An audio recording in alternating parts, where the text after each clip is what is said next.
What is up, everybody? This is your boy Brit VR. Just want to thank everybody that comes to my website, Brit VR Crypto, behind me, and hooking up to my Bitcoin Lightning node. Thank you, I really appreciate it. So let's make Bitcoin faster. So we're going to get into some news. The first thing, I wrote it all on a paper. We're going to talk about JP Morgan. We're going to talk about Coinbase. We're going to talk about Binance. And we're going to talk about Qtum and Beam. They had a hackathon. So let's get into this news. So JP Morgan, Jamie Dimon, he had a session where he talked about Libra, the Facebook coin. So we're going to watch this live. This is 7 minutes long, so it's going to be a little time. So get you a glass of water, some popcorn, and sit back and relax.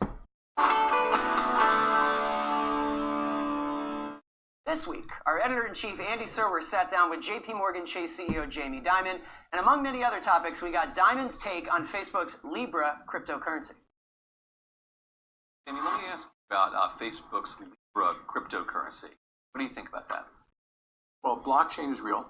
We have the JP Morgan coin blockchain, and I think and competition is real. I think there are serious issues around money and how you can use money and send money, but they're government issues. And you've seen the government react like, well, what does that mean when you send money around the world? Will they follow banking rules of KYC, BSA, AML, or will they not?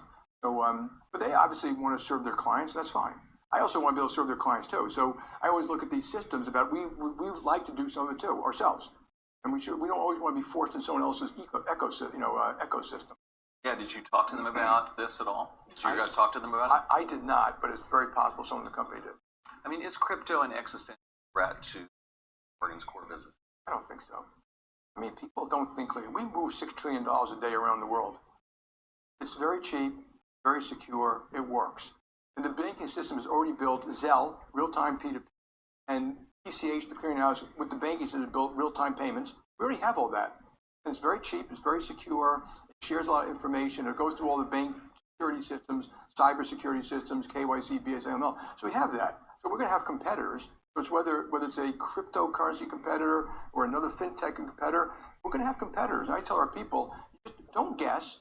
You know they're there, you know they're coming, they know they want to eat your lunch. Assume it. And it might not be the ones we see. It might be the ones we don't see. But that's why we're offering free trading. That's why we're coming out with robo-investing. That's why we're coming out with Chase offers. That's why we're coming out with the FICO credit journey. These are great products and services. Some are free. So we're just making our banking more and more valuable to you, the customer. Satisfaction scores are going up. The easy use of the business is going up. What you can do digital is going up. So as long as we can do a good job for you, I think we'll be fine. All right, interesting stuff. Make sure to catch the full interview with Jamie Dimon tonight at 5 p.m. Eastern, only on yahoofinance.com. They covered many, many topics.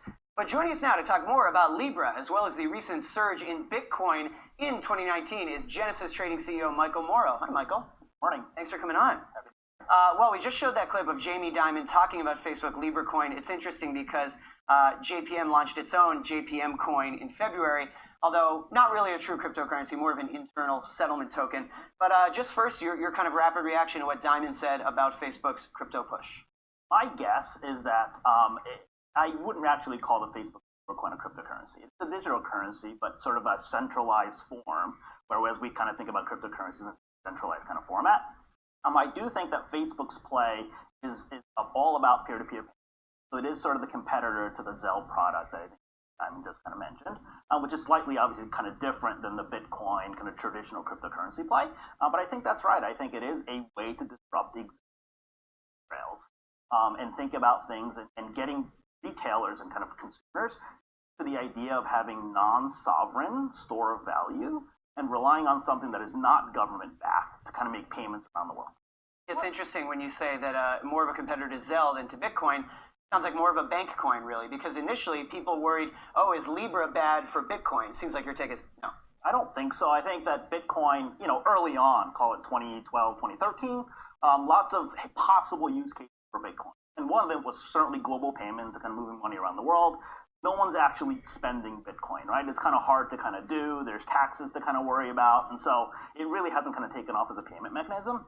It's much more of the speculative use case, digital gold narrative that I think has really kind of taken hold. It's not less so on the payment side.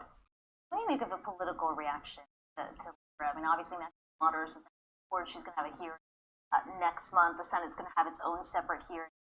a lot of concern about what exactly this means at a time when there's concerns about Facebook and its privacy policies. Is that all warranted based on what you understand? It's one of these situations where if a smaller company than Facebook try to do this, none of this is happening. Right?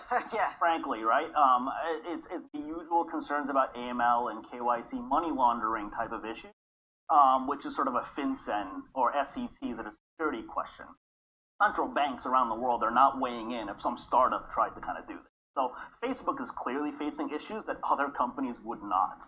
Probably fair, kind of given the privacy concerns and things like that, which is probably why Facebook really hasn't come out and talked about this as their project.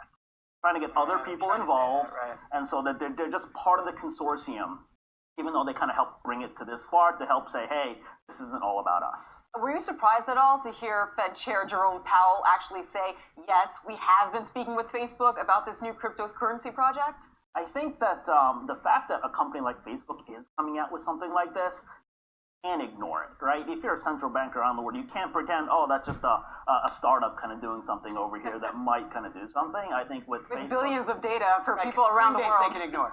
I think Facebook has issues that a Coinbase would not, to your Right. point. Michael, let's zoom out a little bit and talk about just Bitcoin's price surge. At this time yesterday, it was up 240% on the year so far. Then it kind of fell back a little bit, but certainly seeing a ton of momentum. It did touch 13,000, got close to 14,000. Why do you think that Bitcoin is up so much this year? And my personal take, not really about Facebook. You certainly saw a lot of headlines in the last 2 weeks saying, oh, with Facebook launching a cryptocurrency, Bitcoin is up thanks to that. But it sounds like this time it's really different than the end of 2017. I agree with you. I think, Bitcoin was up already 200% by the time the Facebook Libra announcement kind of came out. And so the momentum, the crypto winter thawing, that was well underway. And I think that certainly it kind of potentially added some marginal tailwinds asset class, but it is by far not the concern. I think the big reason for why I think the big 2019 price run was that it still remains a momentum trade. I think there's still plenty of leverage in the system. And people talk about why did Bitcoin fall so much in 2018? Well, I think the sharp rebound is partially a reaction to the sharp decline that was in 2008. And frankly, we think about Bitcoin as possible digital gold. It's actually trading more like an option on digital gold. Right, I think volatility affects the price of Bitcoin far more, and that it has the option and the potential to become digital gold is clearly not, sitting at $200 billion, trying to take over a multi-trillion-dollar market cap, but it has the potential to get there. All right, we'll check back in with you soon. Michael Moore of Genesis. All right, so we're going to get right into the next news. So Binance had a talk with Facebook at some event. I was listening to the event on CNBC with Zuckerberg. He was talking about just the basic safety measures they put in for Facebook. I didn't really get to hear him talk about Libra, but when he's talking, everybody's listening. And I guess Binance was at this event. It was on Thursday. So let's read a couple of things over this. Says currency benefits from a secondary market, so it would be in their best interest to want to be listed. So he's talking about a representative from Binance was talking to a representative from Facebook saying that, hey, want to get the Libra coin on the Binance exchange because it's necessary. And these guys are always talking to each other. Let's read this other quote. It's a good thing, for sure. Anytime a company with way, size, resources, and impact of Facebook gets involved, it validates both blockchain and cryptocurrencies. So whether or not Libra becomes incredibly successful, it's always a good thing. This is something I've been talking about, saying that Facebook coin will be like the coin every consumer gets to get into cryptocurrencies. Once they learn how to use this coin, they will probably look at other coins, especially Bitcoin, Ethereum, XRP, Zcash, things like that. And it's just going to be a whole gang of people coming in once a big operation like Facebook get in. Another thing they talked about in this article, a representative from Binance was asking about running a node.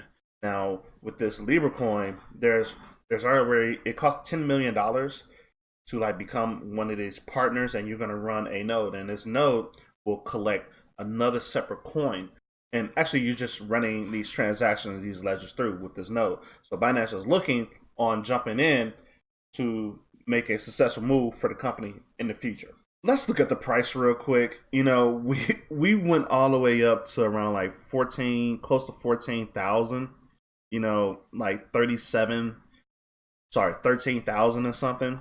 And when you come back over here and you look at, was there a resistance in that area? So I was looking in this area right here for a resistance line.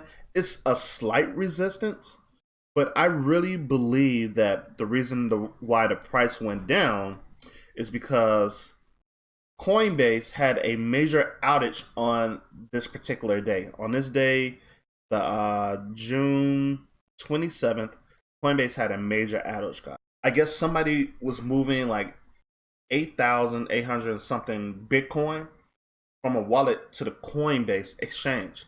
And if you guys want to know about huge, massive sendings of Bitcoin, I think there's something called Whale Watch or something like that. That's what I have notifications on my phone through Twitter. And once that went in, the price of Bitcoin came down. Let's read this right here real quick. It says, the platform was rendered inaccessible on mobile and desktop browser around 2045 UTC. Bitcoin price, which saw a high of nearly 13,900 on Wednesday, fell over the past hour, dropping as low as 11,900. Bitcoin price was about 13,685 just prior to the fall, hitting 11,908 before bouncing back upwards. A difference of roughly $1,700 or $1,800 despite recovering back above 12,000. The price is currently hovering over, well, the price right now, this is an article from like last Thursday, but these exchanges are so young, guys, that we can expect for things to happen like this. I'm surprised from BitMEX that somebody didn't sue Facebook. I mean, didn't sue Coinbase. You can't have things like this happening on the stock market. You don't see things like this happening on the stock market.